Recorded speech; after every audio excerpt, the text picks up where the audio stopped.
اس سرمد جو شعر سرمد غم عشق بلحوث را نہ دہند، سرمد غم عشق بلحوث را نہ دہند، سوز دل پروان مگس را نہ دہند۔ وہ سرمد فرما رہا ہے جو عشق کا غم ہے یہ ہوس کے مارے ہوئے کے حصے میں نہیں آتا، وہ آئے گا، بیٹھیں گے یہاں، بلکہ ہو سکتا ہے کہ میری طرح یہاں سب سے نمایاں اسٹیج پر بیٹھا ہو سکتا ہے میں ہی ہوں، اللہ کرے کہ مجھے ہدایت ملے،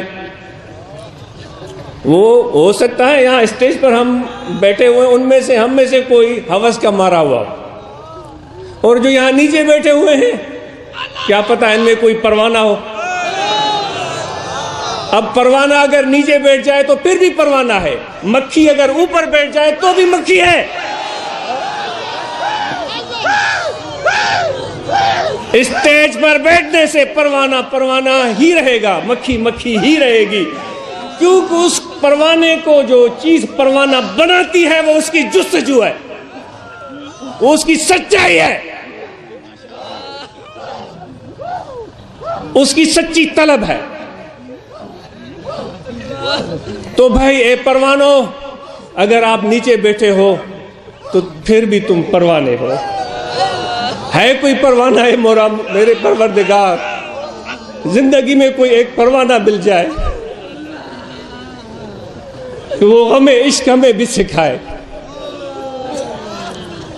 سرمد غم عشق بلحوث را نہ دہند، سوز دل پروان مگس را نہ دہند۔ وہ جو جلنے کا شائق، وہ پروانہ جو اس کے اندر سوز اور گداز ہوتا ہے آتا ہے، اس کا پہلے ہلکا سا پر جلتا ہے، ہلکا سا پر جلتا ہے، لیکن کبھی پروانے کو اف کرتے ہوئے آپ نے سنا ہے؟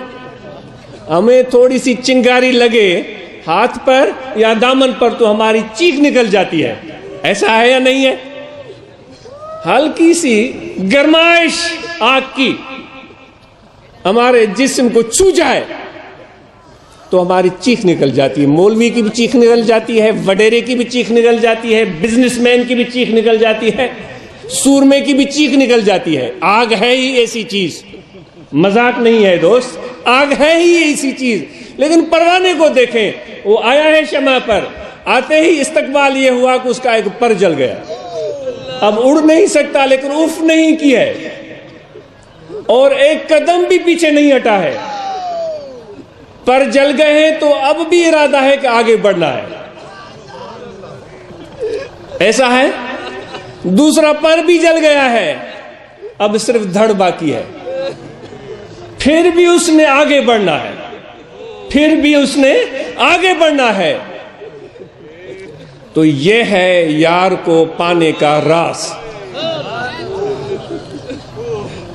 عمر باید کہ یار آید بکنار، اور وہ سرمد کہتا ہے کہ بھائی ایک زمانہ چاہیے، کوئی ہاتھ پر سرسوں اگانے والی بات نہیں ہے۔ A business man, a واپاری، a note جمع کرنے والے، اے کاشتکار، اے سیاستدان، یہ کوئی ہاتھ پر سرسوں اگانے والی بات نہیں ہے۔ وہ ہم کہتے ہیں بھائی جائیں گے وہاں رشوت پیچھے لیتے رہیں گے، فراڈ بھی کرتے رہیں گے، ملاوٹ بھی کرتے رہیں گے، خیانت بھی کرتے رہیں گے، پیسے خوب جمع کریں گے، لوگوں کے ساتھ وعدہ خلافی بھی کریں گے، دھوکہ دی بھی کریں گے، جھوٹی قسمیں بھی اٹھائیں گے۔ بینک بیلنس بڑھ گیا ہے، چلو بھائی اب چلتے ہیں، محفل ہو رہی ہے، وہاں مولانا صاحب گڑ گڑا کر دعا مانگے گا، ہم بھی شامل ہو جائیں گے، ہمارے سارے جو کاغذ ہیں وہ صاف ہو جائیں گے۔ یہ اللہ کے ساتھ وہ مذاق کر رہا ہے، شرم آنی چاہیے ہمیں۔ تو خدا کے ساتھ مذاق کر رہا ہے، خدا کے مخلوق کا دشمن، خدا کے مخلوق کے حقوق غصب کرنے والا، غریبوں کا نوالا چھیننے والا، ان کی روزی روٹی میں رکاوٹ بننے والا۔ تمہیں کوئی بھی ہو، شرم نہیں آتی تمہیں، حیا نہیں آتا، اور پھر کہتا ہے کہ میں جاؤں گا وہاں اور رو رو کر دعا مانگوں گا، یوں یوں کر کے تو میرے سارے کاغذ صاف ہو جائیں گے۔ یہ وہی میں جو بات عرض کر رہا تھا کہ وہ بزنس مائنڈ لوگ اس طرح شاید سوچ سکتے ہیں عمر باید کی یار آیت بکنار. وہ کہتا ہے بھائی پہلے پتہ ہونا چاہیے, پہلے پتہ ہونا چاہیے. دوست کے یار کے پاس جاؤ گے تو ایسے تم پر فدا نہیں ہو جائے گا, ایسے فدا نہیں ہو جاتا یار کسی پر, ایسے وہ قریب کر نہیں لیتا اپنے ساتھ.